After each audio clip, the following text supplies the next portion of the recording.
today I got this strange package in the mail. It has my name on it. We're going to open it up. See what's inside.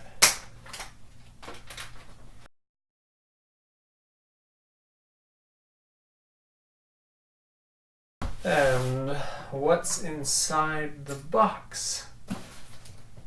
I'll tell you what. We won't be surprised that I decided to add art books to my library.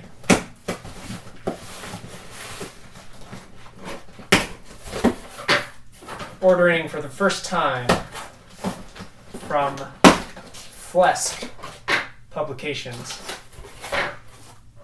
and getting some of their discount priced books because it's a bargain.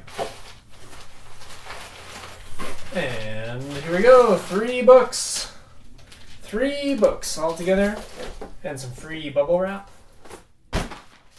Now we'll open up this.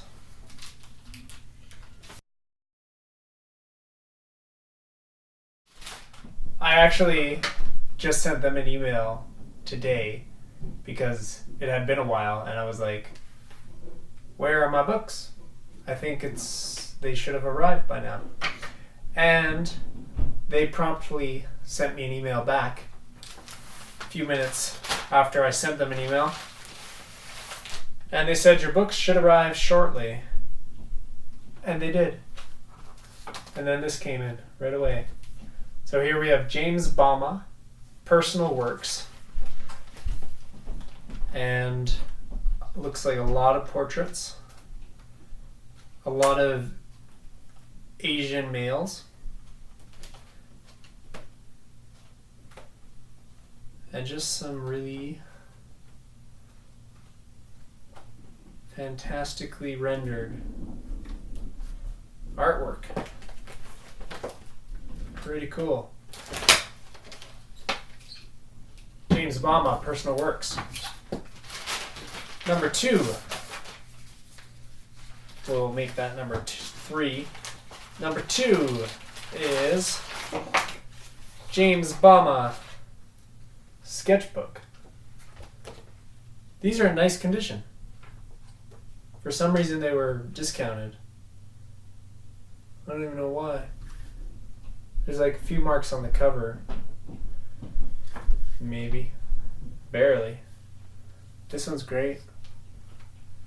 Nice. So, sketchbooks. All kinds of sketching.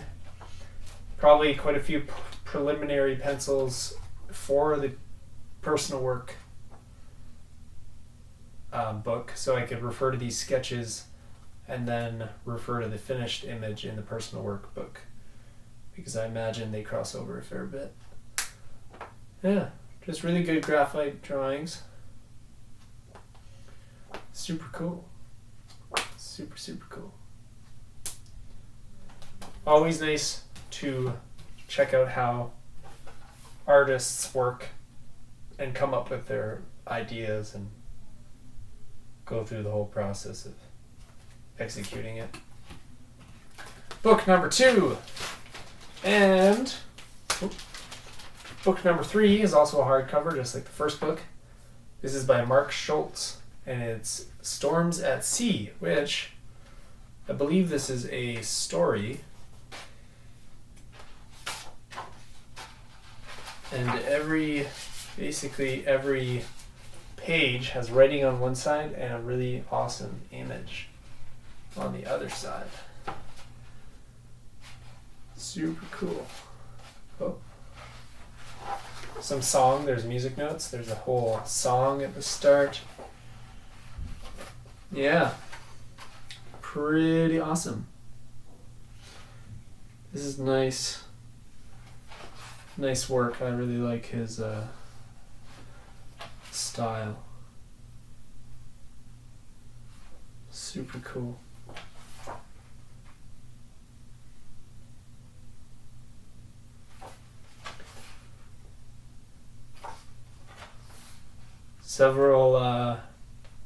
several pages I'm scanning here that have scantily clad women, as well as giant sea creatures, and usually a very distinct value layout where some images are, some of the figures are quite dark, and you have the lighter spots and the midtones all very clearly defined in their own areas.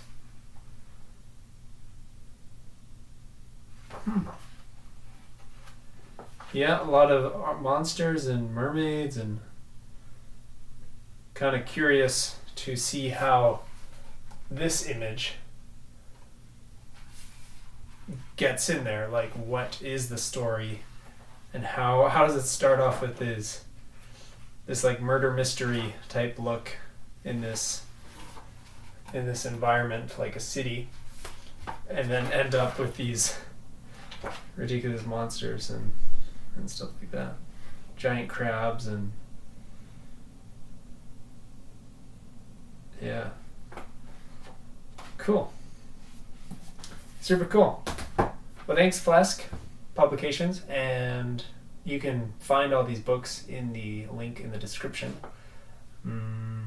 I'll go over them more at some point, and for now, just enjoy this video about surprise books, and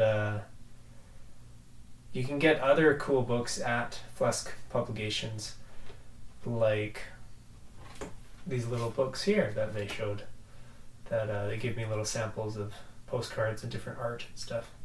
They have a lot of different books on there, and if you're in Canada, the shipping goes up, it brings up the price quite a bit, but they have the discount section, and I got all these books for quite a good price, for the fact that 2 of them are hardcover, and I wasn't sure what the damage would be, but like, it's really great. There's nothing wrong with this book at all.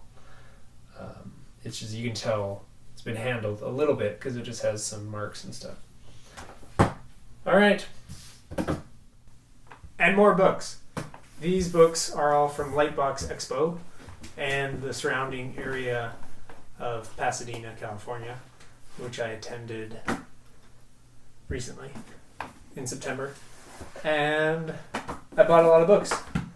The only book I didn't buy on this table is this one. It's a original Storyboards from Princess Mononoke, Hayao Miyazaki. But I brought it out because at this convention there was a stand that had like every one of these different storyboard books on it. I want that. Super tempting to get them all because it's so cool to see the original drawings and then see the finished, film and everything. I can't read Japanese, so it'd be a whole lot cooler if I could actually read this and see what the things are, but you can see the notes on the side. And there's actually a Satoshi Kon, his storyboards of the movie Paprika, and I had heard they were clean, but they were like so clean. They're like keyframe drawings almost. Like they're like finished drawings in his storyboard. And he does it the same way. These five panels and kind of thing. So that's the only book I didn't get from Lightbox. 2 other books I got were these ones, which is various interviews and stories and stuff of Miyazaki. And the first book is like his early work up to, one of the movies, and then this one includes all the from 1997 to 2008. So that would be epic because he says awesome things that are just like so potent about humanity and about life and animation and everything. This book is not what I thought it was going to be. It was wrapped up in plastic, and it's it's a written word version of the movie Totoro. So it's translated into a little short story, children's book novel that's just all writing, except for the occasional original concept piece from Miyazaki. But it should be super cool anyway. The best of ever. This is the other Miyazaki book I got, The Art of Nausicaa, which I actually found at a comic store nearby my hotel. And online, I couldn't seem to ever find the art of. Usually the only one that shows up is watercolor impressions. And so we have a fair amount of Art of Ghibli books, and This was one of the last ones to add to the collection. Yeah, and it's like the most epic one. So. Here is a book by Eliza Ivanova, which is various sketches. She's an animator that works at Pixar, and she draws like this sketchy style, and it's pretty cool. I like her subject matter too. It's often like shamanistic type like people and stuff. So this book was free from, I believe, just from Lightbox and Ballistic Publishing, and it's like a 3D face structure modeling book kind of thing. So it was wrapped up. I didn't know what books I was getting. They were just in boxes, and I was like, okay, well, that's it. Here is a landscape book. It's a new book by Nathan Fawkes, probably going to be on Amazon if it's not already at some point. But it has his epic landscapes in here, usually from life. Middle Earth. You can see I bought a lot of books. This book is basically a collection of fan art and possibly client work too. I'm not exactly sure, but mostly it's Lord of the Rings stuff, and it's very much his own take on it. You can buy this on Amazon as well. But super cool, epic Lord of the Rings stuff. Tom Lovell, he's an old illustrator, and this book is probably not going to be printed again, so I got it while I could. And he has epic oil paintings done a lot in the kind of commercial fashion. Very much, some of them have that vignette movie poster style that I really like. And because it was like things like this where it's like there's no legs on that table. It's just it's just there. Mark Schultz does really amazing graphite and ink drawings, and a lot of the pages in here will have a graphite version. This is not one of them, but a graphite version and then an ink drawing of the same picture next to it, so you can see how he refined it. And this was cheap, and when I bought it, it was from Flesk publications, just like the other Mark Schultz book I talked about. And when I got it, they're like, "Oh, you get one of these for free as well." And I was like, "Oh no! Like, what do I choose?" and then I was looking through, couldn't decide, and the guy was like, "Just take both." So I got both of those for free, which is cool. This is I found at a little bookstore out there too, and it has Bernie Wrightson images along. It's a Stephen King horror novel about a werewolf.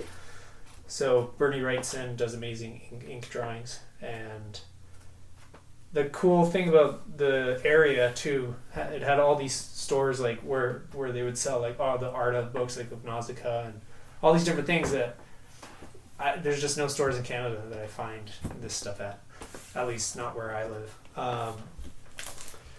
This was also at another bookstore antique shop, and they had a bunch of epic art books that I'd never seen ever. And one was a Sargent, and I know he's amazing, but I've never seen his work printed before. And there's something about seeing work printed that it just makes it so much better than seeing it on a computer. Here we're coming to the end here. 3 more. This Zoologia. Never heard of this guy before. but his stuff was very much like Bobby Chew's work of creatures, and really detailed and super cool ink drawings. And some of this stuff I would leave out if I was going to draw it myself in a way. But then some of his are like, I like this guy more than some of the other guys with like really big eyes and stuff, but really bizarre things there. And then we have two epic ones. One is Jesper Icing, who's a fantasy artist who works primarily these days on Magic the Gathering. And this book is just all colored images and like really high quality and finished works. And he did a little sketch of an elf at the front for me. So super epic, because otherwise I tried to buy his book before or thought about it, but with shipping through Europe, it's just way too costly. So he shipped it for me to California. So. Then we have Peter Desev, who is a character designer and worked on lots of movies and doing New Yorker covers and stuff. And he just has a lot of personality in his cartoon characters. So another book that I don't think I would have been able to get really anywhere else. So going to a convention is cool because you can spend a lot of money on books and have them fill up your bookshelf. You bought a second suitcase. I had to buy a second suitcase, yeah. And both of them ended up to be like 40 pounds in a suitcase. Books are heavy. Yeah, hardcovers. So, and they were all sold like cheaper than they would normally be sold, and yeah, so it's almost worth going to Lightbox just to get books. That's about it. Thanks for watching us talk about art books.